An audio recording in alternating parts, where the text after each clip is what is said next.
What is going on, everybody? Welcome in to the Right or Wrong NFL podcast, a podcast where we are going to talk about everything from the NFL, from its annual Hall of Fame game to the Super Bowl to the draft and back around again. I am your host, Anthony Reiter, and football is officially back. Last night on August 4th, 2022, the Jacksonville Jaguars battled the Las Vegas Raiders in the NFL's annual Hall of Fame game, officially kicking off the 2022 NFL season. Now, this was not the most exciting game by a lot of people's standards. This game was not necessarily a super close or a super competitive game. However, it was a very entertaining game for people who like to see individuals, for people that were hoping to see some of the, depth pieces on either the Raiders or the Jacksonville Jaguars. And even though the scoreline might not have been the most interesting or close or high-scoring game that you're ever going to see in the NFL, there was a lot of very good individual performances, and overall, there were quite a few takeaways from both teams in particular. So, getting on to the overall game, the Raiders had quite a few big names, right? I know it's the Hall of Fame game. I know that, there were no Derek Carrs or Davante Adams for the Raiders, and there was no Trevor Lawrences for the Jacksonville Jaguars, but there were quite a few, I'd say, big name players that played in this game that made it quite a fun game to watch.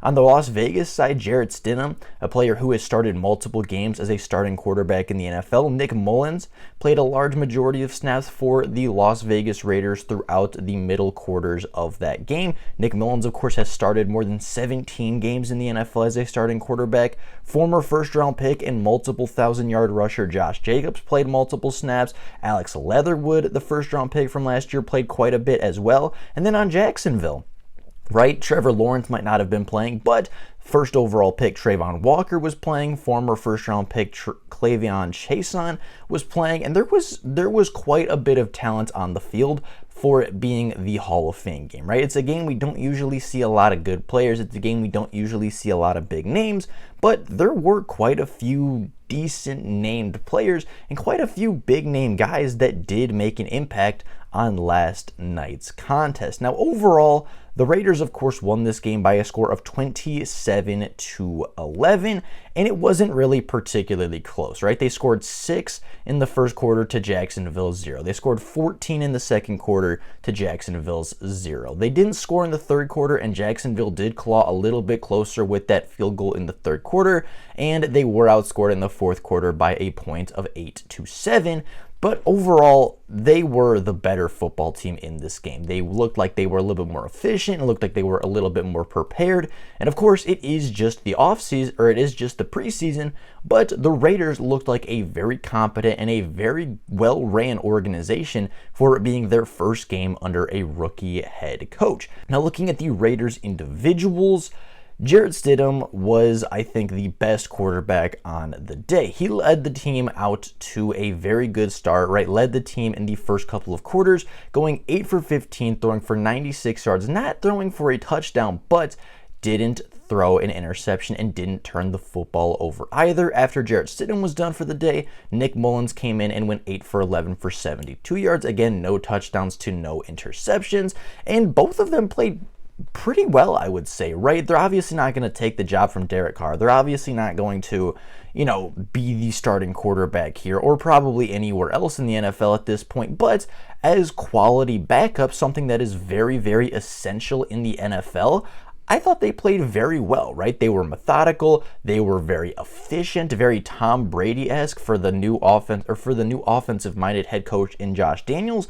They were very efficient. They weren't necessarily huge plays. They weren't necessarily like a Patrick Mahomes making crazy throws. They were just simple, methodical, efficient, and they drove their team down the field. They put their team in an opportunity to score some points, and they won the football game, and that's exactly what they were asked to do yesterday. Zamir White, the rookie out of Georgia, led the team in rushing with 11 carries for 52 yards. Did not have a touchdown, but was, in my opinion, very impressive on the day. Had multiple first down pickups, ran very hard, ran through some contact. I mean, had really good contact balance, stayed up through some hits, just was a very, very efficient runner, right? He was a guy that was kind of leaned upon in the second and third quarters after, Amir Abdullah had his touches, after Josh Jacobs and Kenyon Drake had some touches. They did lean on Zamir White. They gave him 11 touches. They gave him 11 carries in the game, and he, for a, just, I guess, lack of a better term, was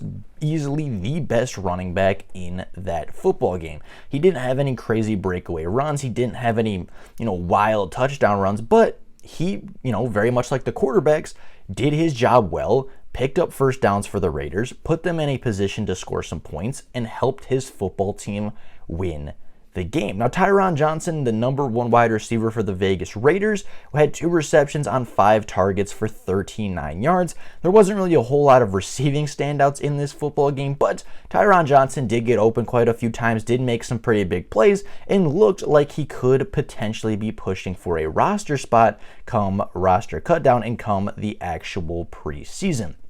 Now, Kendall Vickers had the lone sack for the Las Vegas defense. The Vegas defense, again, kind of the theme of their team yesterday, didn't necessarily have the splashiest plays, didn't necessarily have, some massive hits or sack the quarterback a bunch of times or have a ton of takeaways, right? They just, kept the offense in front of them. They didn't allow a lot of points. They didn't give up a point until the second half of the football game, and even then, they only allowed 11 points in the whole game, with 1 touchdown coming in garbage time in the late fourth quarter. The defense played very, very well overall, and there wasn't a ton of statistical standouts, but Kendall Vickers did have the only sack for the Raider D, and Duron Harmon, former New England safety, did have the lone takeaway with the fumble recovery from Marvin Hall. Now, overall, again, the Raiders just played very, very good football. I thought in their debut as, organization, as their debut with their rookie head coach, as their debut with, this new system, this new defense, this new offense, first year without John Gruden for a little while, right? There were quite a few questions going in, right? The Patriots disciple, how is that going to work out? How is Josh McDaniel going to look as an offensive play caller? And how is Josh McDaniel going to function as a head coach opposed to an offensive assistant on the New England Patriots, right? New England doesn't necessarily have the greatest track record of sending out coordinators to be head coaches, but I thought that Josh McDaniels, coached a very good game in his debut. I thought they ran the ball very well. I thought that they had really good blocking and just overall very, very good trench play by the Las Vegas Raiders. And I mean, overall, I felt like the Raiders were easily the better football team. And I know that it's preseason, and I know that, you can say, Trevor didn't play, and ETN didn't play, and Marvin Jones didn't play, and, this and that. And at the end of the day, the score and the victor doesn't necessarily matter. But I think that Josh McDaniels proved that he is a pretty competent coach.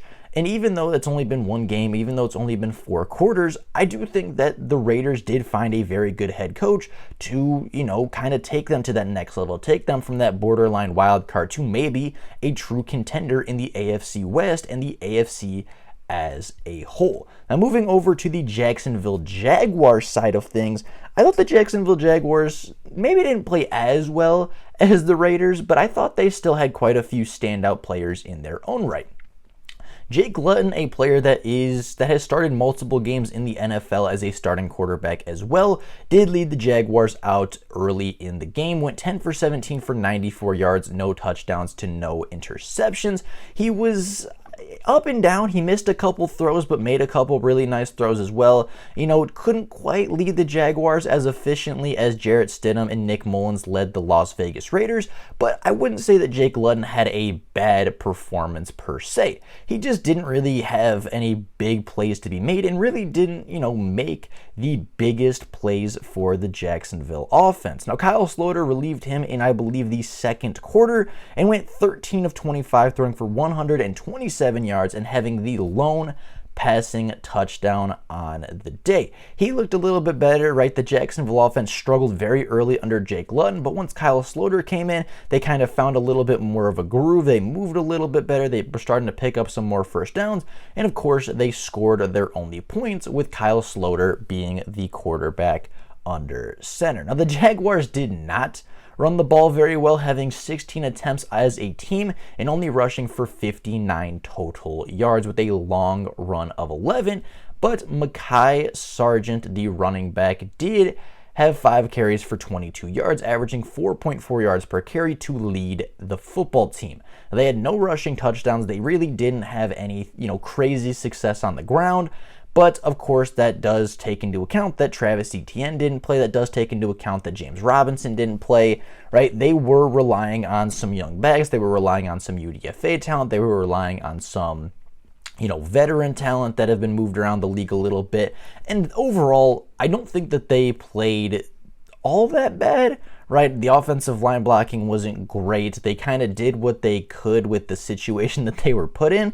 But overall, the Jaguars did not run the ball very well. Again, Mekhi Sargent is the only player to have more than 5 carries and was the only player on the ground to rush for more than 20 yards.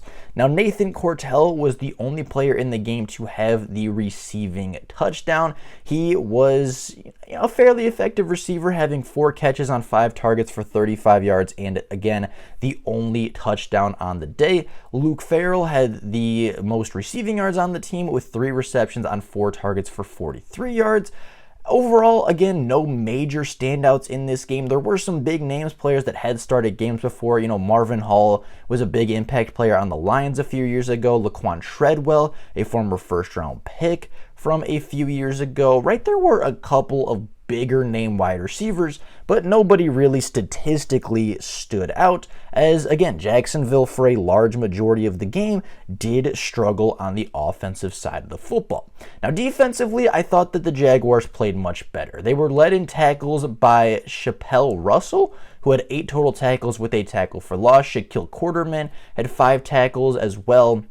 Chad Muma made an impact as a rookie from Wyoming, but I think the biggest takeaways from the defensive side of the ball in Jacksonville would have to be the pass rush. Now you have, Grant Morgan, who came away with a sack. Arden Key came away with a sack. Israel Antwine came away with a sack. And then number 1 overall pick, Travon Walker, also came away with his first career sack. And honestly, I thought that Travon Walker was maybe the best player on the Jacksonville defense. Again, they were much better on the defensive side of the football, and those 4 players did combine for 5 total sacks throughout the entirety of the game. And although their defense allowed nearly 30 points, overall, I didn't think they were very bad. They kind of fell apart in the second quarter a little bit when Vegas started to find their groove, but for 3 of the 4 quarters, I thought the Jacksonville defense was fairly solid. Travon Walker in particular had a lot of eyes on him, naturally being, the first overall pick in this year's draft class. He kind of had a lot of eyes on him, and overall, I thought he played pretty well. He only played in the first quarter, didn't play the other 3 to end the game, but in his first ever play as an NFL rookie, he did get a pressure, did get called for roughing the passer, which was a little bit of a soft call, but did get a pressure on his first play and very much impacted the first throw, even though it was kind of a big completion down the field. Travon Walker did impact that throw and did impact that play and was, I wouldn't say a dominant force on the defensive line, but was a very solid presence. And if you're a Jacksonville fan, you should feel pretty good about how your number 1 overall rookie performed, right? Pressure on the first play, got his first career sack as kind of a hustle sack. Just overall looked really, really good. And obviously he wasn't playing starting caliber talent, right? He was playing against a backup tackle on the left tackle position, but as the first overall pick, you should be fairly dominant over players that aren't going to start in the NFL, right? If you're the number 1 overall pick going up against a backup tackle, theoretically, you should be winning those battles more times than not. And I thought that Travon Walker went out there and did just that. He played 1 quarter of football for the Jacksonville Jaguars, played 1, I'd say very, very good quarter. I think that his overall performance in the game was exactly what Jacksonville wanted to see, exactly what Doug Peterson wanted to see as the Jacksonville's first game at the head coaching position. And overall, I thought that Travon Walker had a very, very good NFL debut. Now, looking at the game in its entirety, I think it was a successful game for both teams, right? Obviously, the Las Vegas Raiders won this game. They kind of won it in blowout fashion, and it wasn't really a super close, super competitive football game, but I think both teams kind of got out of the game what they wanted to see, right? The Raiders were kind of went into this game thinking, okay, we have this new head coach, we have some new talent, we have some young guys that we're looking to get into, playing shape. We have some young guys that we're trying to see what we have with them, right? We're trying to get Josh Jacobs back into a groove. We're trying to get Alex Leatherwood into a groove. And I thought overall as a team, they played much better. And I think, looking at this game in its entirety, looking at, from the play calling to the execution and the first game in the Josh McDaniels Las Vegas Raiders era, I think this game was a success. They walked away with the win. They were very efficient on offense. They were very efficient on defense. There was no statistical standout, but there was a lot of really good play from a lot of different players. And then from the Jacksonville side of things, I thought the Jags also played some pretty good football, right? They didn't quite play the team game that the Vegas Raiders played, but they had quite a few standouts on defense, including Arden Key. I think Cleveon Chason had a good game. Trayvon Walker on the defensive line had a very good game. And then, of course, you have some, Kyle Sloter played very well as your backup quarterback. You have a couple young receivers that made some impressive catches and made some big plays. But overall, I think both teams had a very, very good day as the NFL season officially opened. Now, with that being said, that is all we have for today. Again, football is officially back. The wait is over. No more looking at training camp. No more looking at just straight draft classes. The preseason is here. The 2022 NFL season is underway. Thank you all so very much for tuning into the first episode of the Right or Wrong NFL podcast. We will be back in a couple short days after week 1 of the NFL preseason to update scores, overall games of the week, players of the week, and so much more. But until then, thank you all so very much for watching. Bye, guys.